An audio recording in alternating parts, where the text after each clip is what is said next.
수질 분석 9번째. 이번 시간에는 pH의 정의와 pH 측정법에 대해서 공부하겠습니다. 자, pH를 이해하기 위해서 약간 그 화학의 기초를 조금 설명하겠습니다. 자, 물의 해리 평형 상수라는 것이 있습니다. 어떤 물질이 물에 들어가서 이온을 만드는 것들이 많이 있죠. 물도 마찬가지예요. 물도 이온을 만드는데 물론 아주 조금 만들죠. 그래서 물이 물속에서 수소 이온하고 하이드록실 이온을 만드는데 이렇게 표현하기도 하고, 이 프로톤이 물에 가서 붙어 가지고 H3O 플러스 형태로 존재한다고 보기 때문에 이렇게 화학적으로는 아래쪽에 있는 형태로 쓰는 것이 더 정확하다, 이렇게 볼 수도 있습니다. 일반적으로 이 프로톤을 별도로 이렇게 표시를 하기 때문에 이제 전통적으로는 위쪽 형태로, 이런 형태로 표시를 하죠. 그런데 이렇게 해리가 되는 경우에 해리 평형이라는 게 나타납니다. 해리 평형이라는 현상은 뭐냐면은 반응 물질, 그러니까 이렇게 반응이 일어날 때 왼쪽에 있는 것이 원래 반응 물질이죠. 그 다음에 오른쪽에 있는 것이 반응 산물입니다. 그러면 반응 물질하고 반응 산물의 농도 B, 그러니까 이 아래쪽의 분모는 반응 물질이고 이것은 분자에 있는 것은 반응의 산물이죠. 반응 물질과 반응 산물의 농도의 B, 그러니까 반응 산물은 농도를 곱해줍니다. 2개나 3개 있으면 그것을 단농도로 곱해요. 이렇게 곱하고 보면은 이것이 항상 일정한 값을 가지더라, 이런 현상을 발견을 한 거죠. 이게 이제 해리 평형이라고 하는 건데, 이 말은 무슨 말이냐면 이 H2O라고 하는 물질이 어떤 있을 때 그 중에서 일정한 비율만큼만 이렇게 해리가 된다. 늘 일정한 비율이 해리가 된다 하는 거죠. 만일 물에서 프로톤하고 하이드록실 이온을 없애버린다. 이 프로톤하고 하이드록실 이온을 다 없애버린다. 그러면 어떻게 되겠나? 그러면 이온이 없어지는가 하면 그게 아니라 물이 곧바로 또 해리가 돼서 또 이런 이온을 만든다 하는 거죠. 그리고 그 농도의 비율은 일정하더라 하는 거죠. 원래 물에서 일정한 비율로 항상 이게 해리가 돼서 만들어진다. 하나가 없어져도 그 다음에 또 생성되고 또 생성되고, 그러니까 뭐냐면 이 반응 물질하고 반응의 생성물, 산물하고 이 비율은 항상 일정한 비율을 유지하더라 하는 것이 해리 평형이라는 현상입니다. 물론 완벽하게 그 상수는 아니에요. 온도라든가 또는 다른 이온이 약간씩 영향을 줍니다. 온도도 영향을 주고. 그렇지만 보통 보면은 거의 그 상수라고 볼 수 있을 정도로 이 비율이 일정하게 유지되더라 하는 거죠.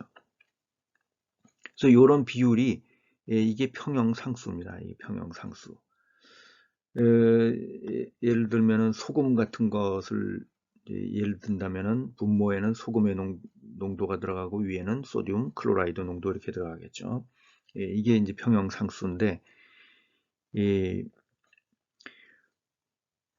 표현을 이런 방식으로 쓰기도 합니다. H2O가 2개, 그 다음에 하이드로늄이라고 부르는데 이게 H3O가 만들어지고 하이드록실 이온이 만들어지고, 그래서 이렇게 만들어 놓고 나면은 이게 이제 평형상수인데, 이 평형상수를 중에서 보면은 이게 상수다, 일정한 값이다. 그런데 여기 물의 농도가 있죠. 물의 농도도 실질적으로 상수라고 볼 수가 있습니다. 왜 그러냐 하면은 물에서 이 프로톤이 만들어지는데 얼만큼 이게 해리가 되느냐 하면 물이 한 18몰 뭐 이런 정도 된다면 이 프로톤이 만들어지는 것은 10의 마이너스 7승몰이래요. 그러니까 물의 농도에 비하면은 10의 마이너스 8승배, 거의 1억 분의 1 정도 아주 적은 양이죠. 그러니까 1억 분의 1이 해리가 됐다고 해도 남은 물의 농도는 거의 무시할 정도로 일정하다. 이렇게 볼 수가 있습니다.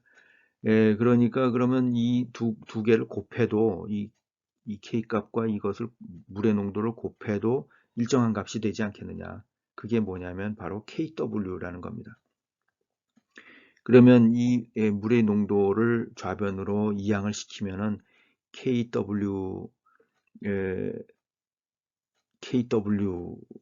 뭐냐면은 위에 있는 그 K 이퀄리브리엄 상수에다가 곱하기 물의 농도를 곱한 거죠. 물의 농도를 곱한 값이 KW입니다.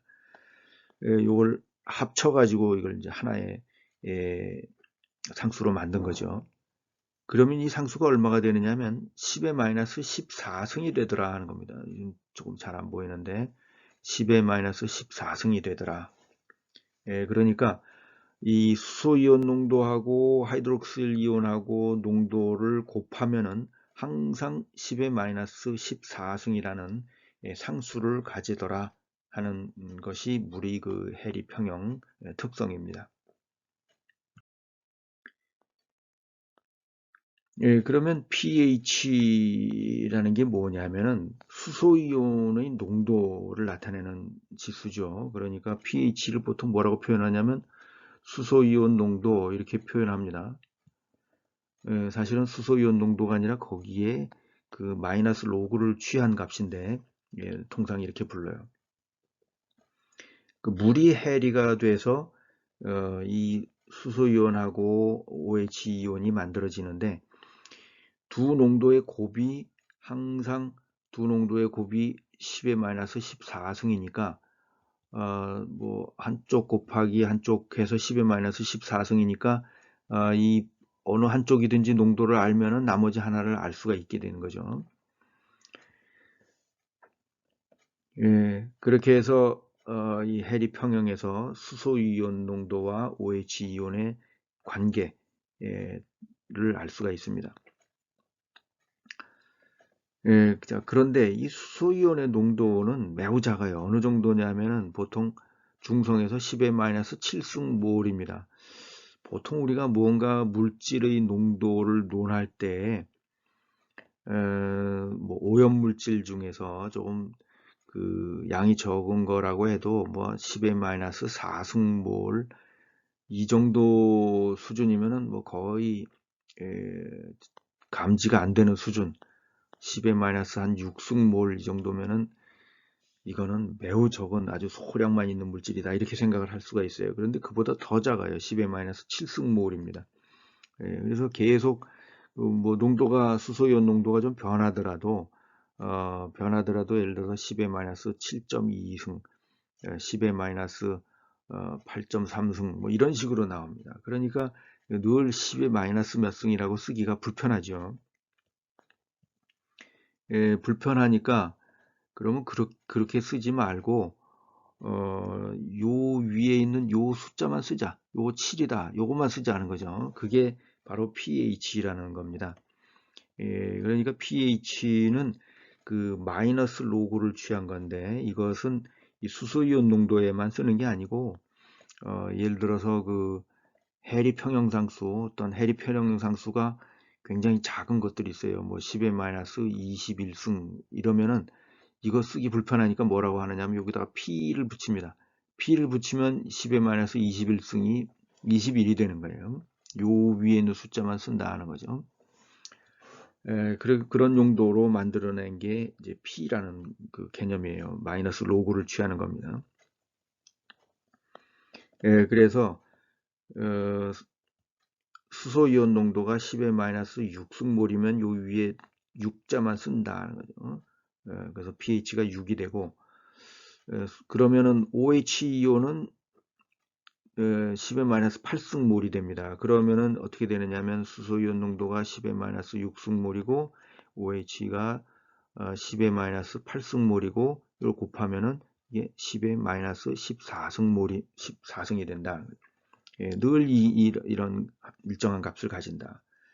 또 10의 마이너스 7승몰이면은 10의 마이너스 7승 곱하기 10의 마이너스 7승에서 10의 마이너스 14승이 되나. 또 프로톤이 10의 마이너스 9승이면은 OH는 10의 마이너스 5승 이래서 곱하면은 또 역시 10의 마이너스 14승이 된다는 거죠. 자, 이렇게 해서 그 수소이온 농도를 나타내는데 거기다가 마이너스 로그를 취해서 나타내는 게 pH입니다. 그러니까 pH가 1유니트 차이가 난다는 것은 수소이온 농도 10배 차이를 뜻하는 거죠. 수소이온 농도 10배 차이를 뜻하는 거예요. 그래서 pH는 산술 평균을 할 수가 없습니다. pH는 그 마이너스 로그를 취한 것이기 때문에 로그를 취한다는 것은 작은 값은 좀 크게 비중을 크게 해주고 큰 값은 굉장히 작게 만들어주죠. 예를 들어서 1, 10, 100, 1000 이러면은 이 10배씩이죠. 10배. 10배씩인데 로그를 취하면은 이게 1, 2, 3 그러면 여기 그 1.5배가 됩니다. 여기는 이게 10배인데 로그를 했으면 1.5배가 되죠. 그래서 그 로그를 취한 것은 그 실제 그 데이터의 크기의 변동을 좀 왜곡합니다. 그래서 가끔 pH를 산술 평균해 가지고 예를 들어 pH를 여러 번 측정을 해서 여러 군데 측정해서 대표치를 얻는데 산술 평균을 하는 경우가 있습니다. 그것은 실수죠. pH는 로그를 취한 값이기 때문에 산술 평균을 할 수 없다. 산성비의 농도 같은 거 이런 거 측정해서 평균을 한다고 할 때 그 산술 평균하면 안 되고 평균을 하려면은 거기다가 다시 그 10의 마이너스 7승 이런 식으로 멱수로 표현을 하는 거죠. 멱수로 표현을 해서 계산을 해줘야 됩니다. 그러니까 다시 pH를 다시 고치려면 어떻게 되느냐면 농도가 10의 마이너스 pH승 이렇게 하면 돼요. 그래서 pH가 6이면은 10의 마이너스 6승몰이 되는 거죠. 그래서 이런 형태로 고쳐가지고 농도를 다시 환산을 해서 산술 평균을 해야 된다는 거죠.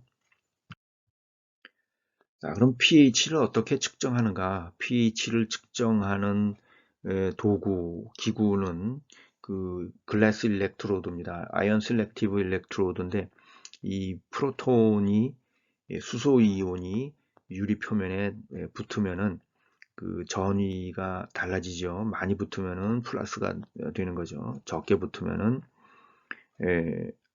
마이너스가 되고 이런 식으로 해서 유리막 양쪽에 전위차가 생깁니다.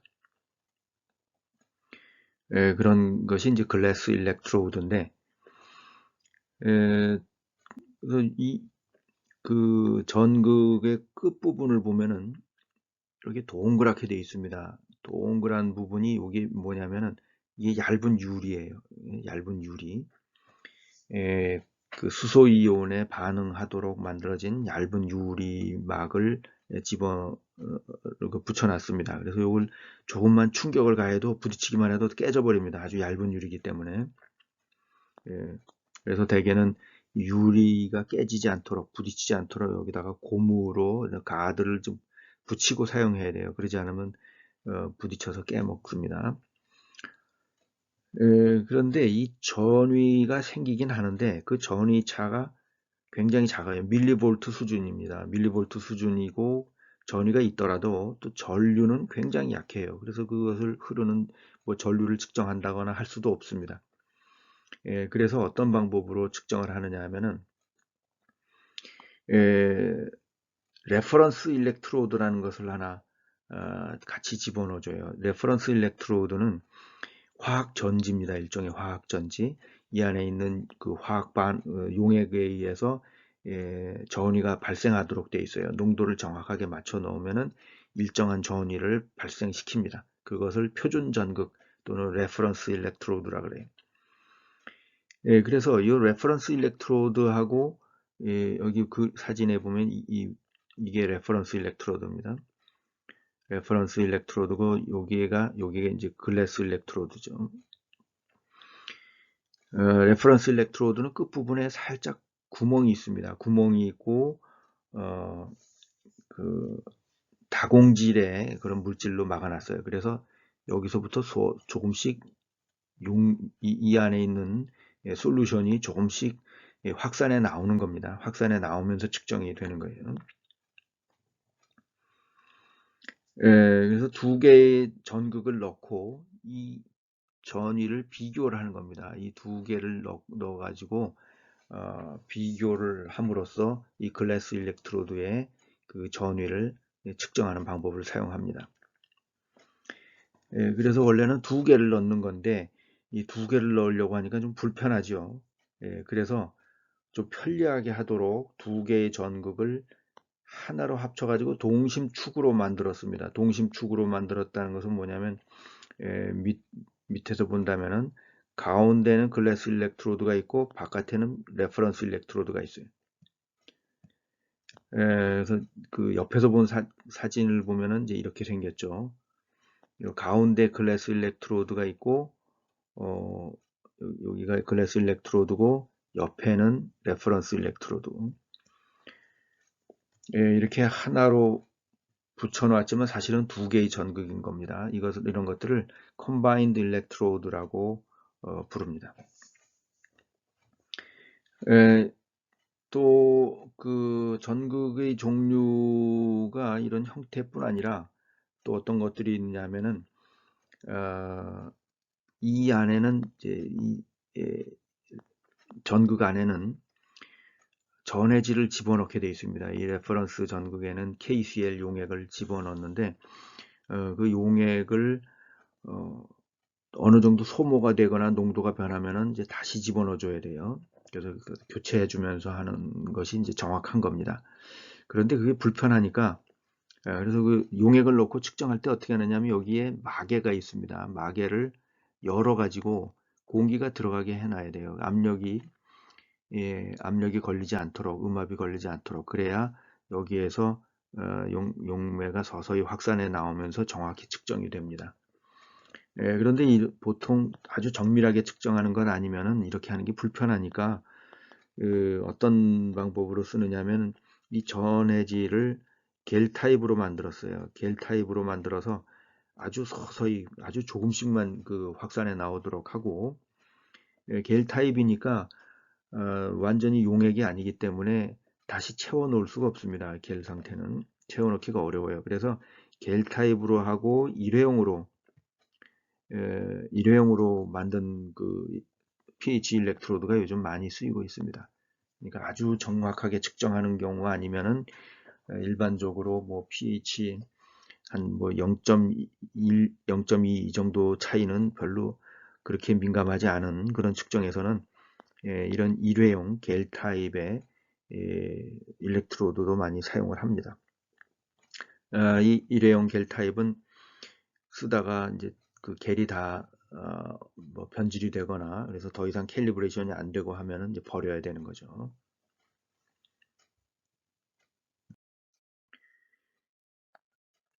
pH 일렉트로드는 캘리브레이션을 해야 됩니다. 보정을 하는데 그 보정이라는 게 뭐 왜 하는 거냐 하면은 레퍼런스 일렉트로드하고 비교해서 전위를 측정을 하긴 하지만 아주 미세한 조정을 좀 해줘야 돼요. 기본적으로 pH 1단위가 차이가 나면은 그 전위가 59mV가 차이가 납니다. 그런데 그러니까 pH하고 그 밀리볼트하고 비교를 해보면은 이런 식으로 나오는데 밀리볼트에 대해서 pH를 이제 캘리브레이션을 해줘야 되는 거죠. 그런데 이 커브를 얻는데 커브가 이렇게 될 수도 있겠죠. 이렇게 될 수도 있겠죠. 그래서 제일 먼저 pH 7인 경우에 측정을 합니다. pH 7을 측정을 해서 한 점을 선택을 합니다. 자, 이 직선을 확정을 하려면 두 점이 필요하죠. 2점이 필요하죠. 그런데 그러면 한 점만 있으면 되느냐 하면은 그게 아니라 왜 그러냐면 요게 미세하게 기울기가 달라질 수가 있습니다. 그래서 어, 2점을 측정을 해야만 정확하게 캘리브레이션이 됩니다. 먼저 pH 7 가지고 이 라인을 위치를 정하고 그 다음에 pH 4나 pH 10의 표준 용액을 넣고 또 측정을 합니다. 그러면은 이제 직선이 확정이 되는 거죠. 그러니까 제일 먼저 pH 7짜리를 가지고 밀리볼트 이제 조정을 합니다. 그래서 이 선 중에 어느 선이냐, 어느 선인지를 결정을 하는 거죠. 그 다음에 pH 7에서 한 점이 확정이 되고 나면은 pH 4인 캘리브레이션 그 솔루션을 가지고 7은 지나는데 이 기울기가 얼마냐, 이걸 이제 선택을 하는 겁니다. 이쪽이 맞는다 하면 이걸 선택을 하는 거죠. 그래서 그 7 가지고 먼저 캘리브레이션을 하고 그 다음에 4 또는 10을 가지고 또 한번 보정을 합니다.